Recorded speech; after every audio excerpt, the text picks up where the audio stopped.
Making video. Yeah, it's going on my evening dirt collecting.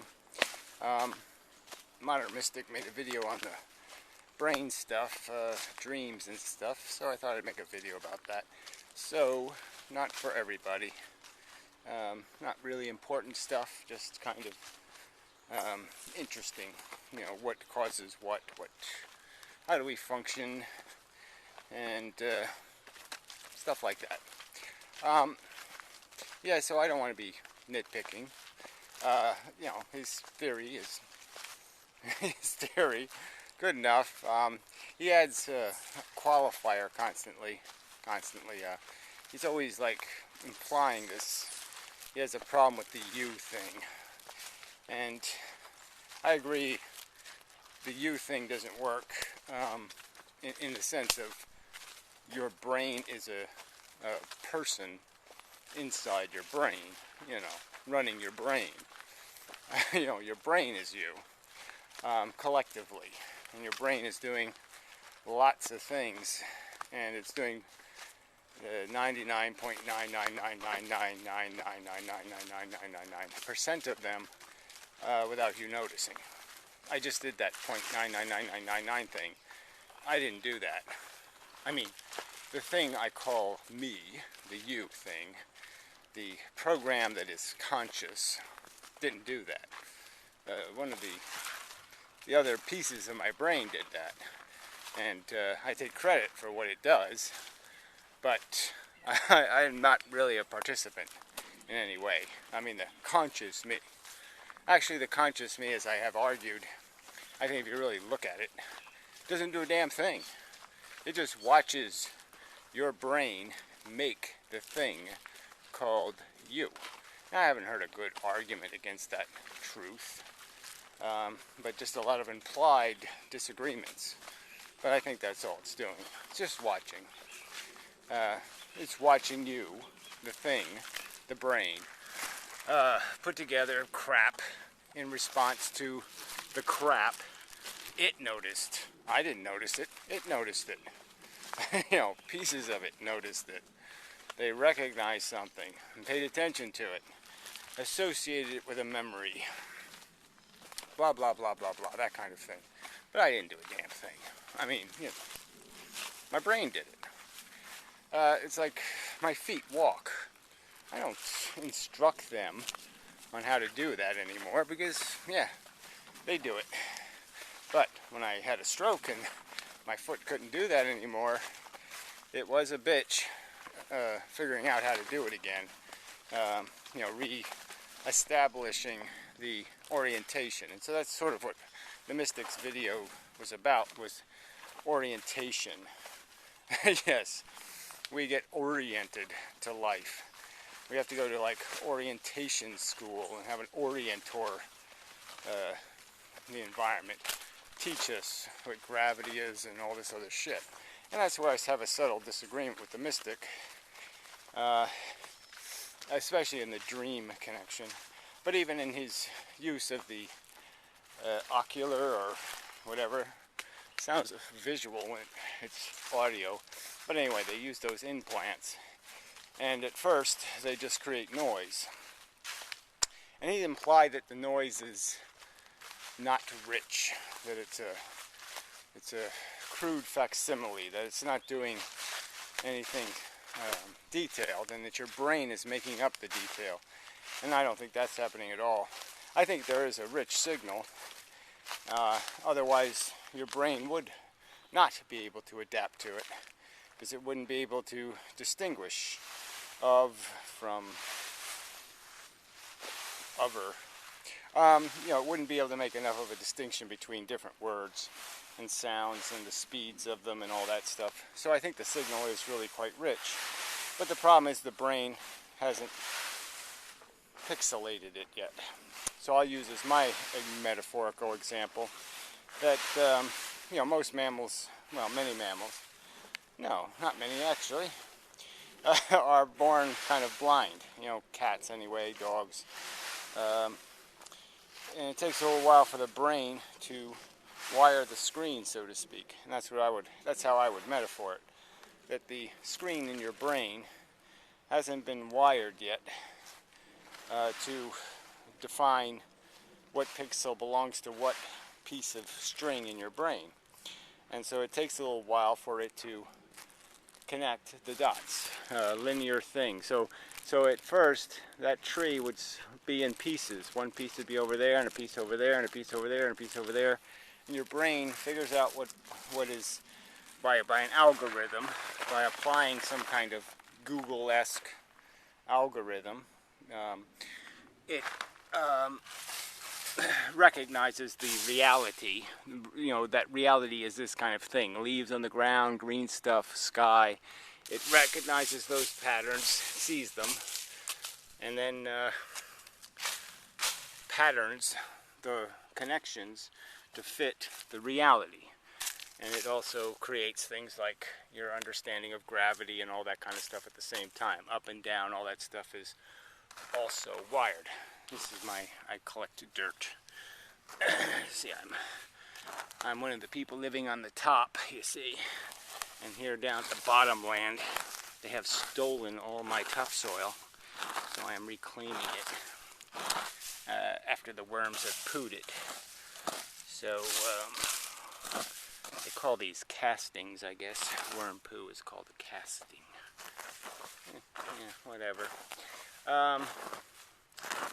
So, yeah, it's funny that we need ocular implants to be able to play silly games with words. Anyway, and so, they're not rebraining yet. Anyway, where was I? Sorry, I'll let you watch some of the exciting scraping of the dirt. It really is quite nice once you add a little humus to it. It makes an adequate soil for the gardening and such.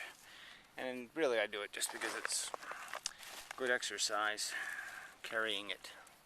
So you'll have to entertain yourself for a moment. Yeah, so it gets wired to the screen, so to speak. And that's all it really is. And it's like your coordination works the same way. Learning how to walk and all that kind of stuff is pretty much just algorithmic.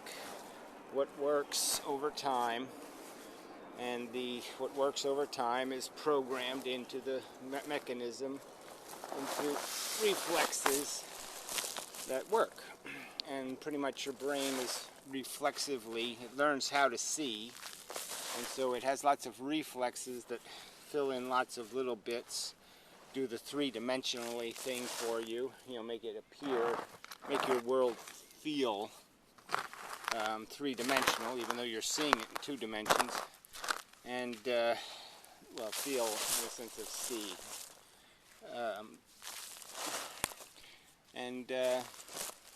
Yeah. So, now on to stage 2. The run, go this way. So my disagreement is that there's plenty of information in those implants, and it just takes time for the algorithm to find the words. Then the second argument is on the dream thing. He's arguing that the dream thing is randomized by, you close your eyes and there's some sort of random spotty stuff sometimes. Well, there really isn't that much. It's ghosty and has to do with how hard you press on your eyes, how hard you close them, how dark it is, what the last thing you saw was, and how embedded it still is on the screen, the retina. So it's more complicated, I think, than that being a stimulus for the story of your dreams. And dreams, I think, really do have a huge psychological component. Freudian. Your dreams really are connected to your insecurities. They really are practice for your life. I think it's just undeniable. So anyway, people, and I gotta go running, so I'll be back. I'm back. Yeah, it's really quite lovely here. Bit out of breath, sorry. Let's show you the lovely. Yeah, really is. I have to go into that field this year. So they used to dump mud and wood chips. Now it's all overgrown. Probably all kinds of interesting beasties living in there, tigers and such. So, put it on the to-do list. Ooh. Getting too old for this shit, as they say. So, I guess I can talk, so I'll keep going. Alright, so we're at Freud.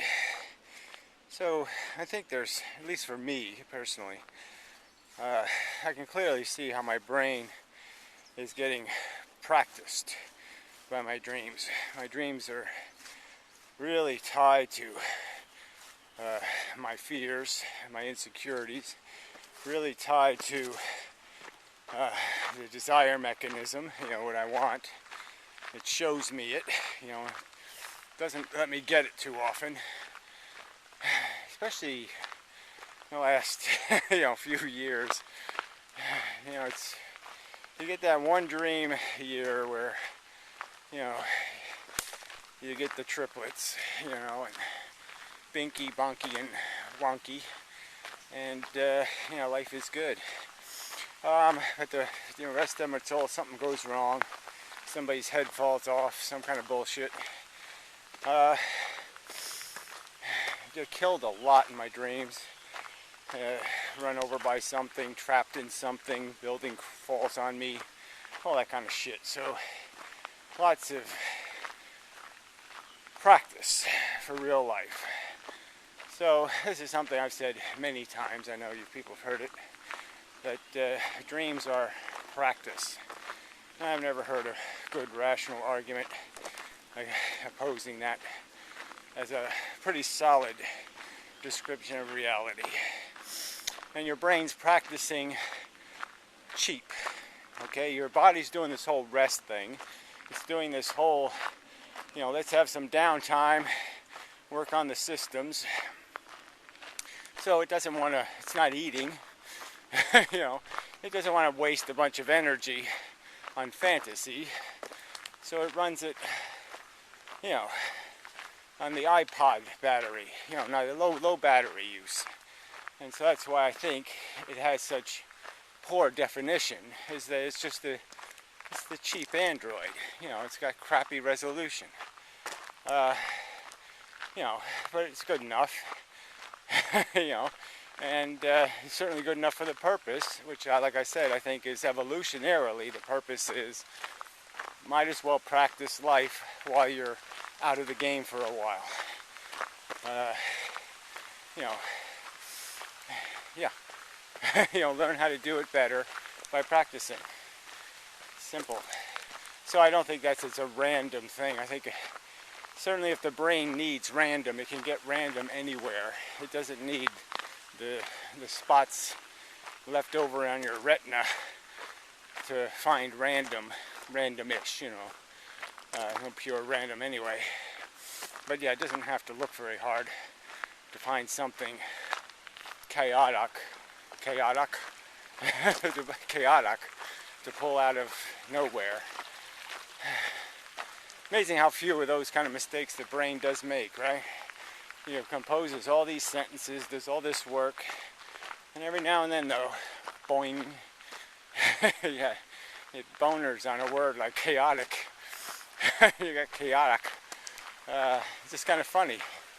It really does an incredible job, and think about what it's doing when you're reading or writing or talking, how fast it puts all these shit together. It's making this video now, you know, and I'm watching it. I kind of know the theme, but I really don't know how insightful I'm going to be or how eloquent it'll find some great phrase, and you know, I'll be kind of, if you're impressed, I'll be impressed also. Wow, my brain farted that. Where did it pull that from? Certainly I have you get used to your brain having a certain functionality, so you say, okay, I can depend on it to do okay. And after 5,000 videos, who the fuck knows, yeah, I sort of can know what I'm going to do in a video, mostly. Yeah, that one comes up. That comes up. So I have to retrain that one. So and it's so tedious. The retraining is very tedious, because you have to go down to the lower level, you know, the operating system, and the programming language, which is really sloppy, and it's hard to reprogram the you know, the OS, you know. But that's what it takes sometimes, when you see a flaw and you got to fix it. But some of them you can't get to. A lot of my neuroses, even though I've tried to find it in my brain and do something about it, I can't get a grip on it. You know, I still have the vertigo thing. Not as bad, but I still have it, so I'll practice, you know, just pushing it. And, you know, to see if I can try to find it in my brain and find the off switch. You know, but you just can't do it. You know, I've had this anxiety disorder for 40 plus years now. Started when I was about 12, I guess, 13, you know, where it was noticeable. And yeah, after 40 years of working on it, I have gained no ground. I've only learned to live with it, to accommodate it, to completely, yeah, it owns me. I'm its bitch. And you know, my brain says to me, one of the programs says, "Gee, Gary, that just doesn't, you know, seems, Gary, it seems like you should be the master of these kinds of things. You know, you be the man, you know." And but no. So anyway, so I think that's just an argument in defense of the fact that once you learn how to walk, you know, unless something takes it away from you, you're not going to learn how to do it a new way. Your brain is just going to want to keep walking the way you learned how to walk. Something like that. Might be the whole thing where it's pretty hard for people to learn a new language. Once they get past a certain age, they'll, you know, they can learn some of the words, but they'll just never quite be as fluent and as natural speaking the language as they would if they learned it in their youth, so to speak. Oh, my favorite tree. The big wood. Yeah, yeah, I like it between my legs. Inspires dreams and such. So anyway, so yeah, that's my critique isn't major with what the mystic was saying. Just a couple of these minor points. Clearly, the brain has different organs in it, do different things, but I don't think it's what people think it is. I think it's mostly hard drive. It's just mostly storage, storing memories of words, memories of colors, and it's just all the cross references. You know, this sand is brown, goes into the brown category, then it goes into the dirt category because it's dirty sand. You know, it goes into dry category. It's just all these categories that things are placed in. Your brain is just a bunch of pigeonholing, and you know, the 20 or 30 little connections to 20 or 30, you know, other concepts, and everything's just conceptually connected. And I think the rudimentary function is that simple. And then, you know, concepts that we deal with a lot obviously have lots of neurons associated with them, and each one of those neurons can have different categorical connections. And then they have a, you know, they do the algorithm thing. They do the math to figure out who you are today. Because every day you'll be a little bit of a drier or wetter person, a little bit greener or browner. Your tendencies, the stuff on the surface of your brain, so to speak, the stuff actively, you know, it's like in the memory, you know, on the whatever you call it, the dim memory, well, anyway, from the hard drive, you know, and that's sort of the you of the day is what's on the faster memory, and but it can be switched to the hard drive anytime. We can pull up a reference to the hard drive and get deeper, more information. But you know, all your brain's doing when you're sleeping is it's just exercising the brain, and in this cartoonish manner, because it doesn't really care about reality, because it's a dream. It just wants your reactions to be measured in some proportion to reality. But practice is practice.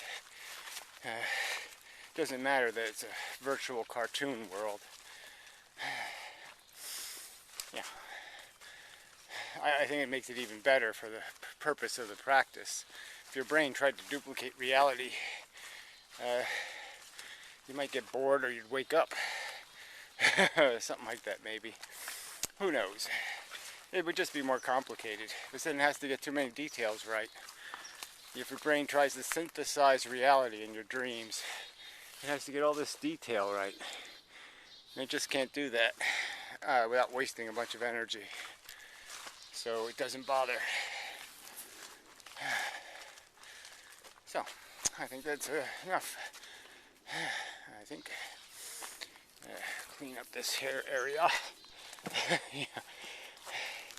Really, I've made progress this year, but still a lot to do here. Every day, little projects to get done. Oof. But lovely here. Just flowers are starting to flower pretty good. These are nice little. I love these colors here. These are quite interesting. And for plain purple, these are really interesting ones. I like those. I mean, it goes faded to the white in the center. Very nice. Oops, I'm going the wrong way. My arm's getting tired. Anyway, so I think that's enough for the video. I don't think there was anything else egregious. Oh, yeah, but it's almost there. Zinnias pretty soon. That'll help. Yeah, really quite nice. Birds been eating all my blueberries, though. No real way to stop them. You put netting on and they get caught in the net. And, yeah, there's no wind. Anyway, enough. We can look around one more time. Really quite nice. So, yeah, really quite nice. Until the next time and such.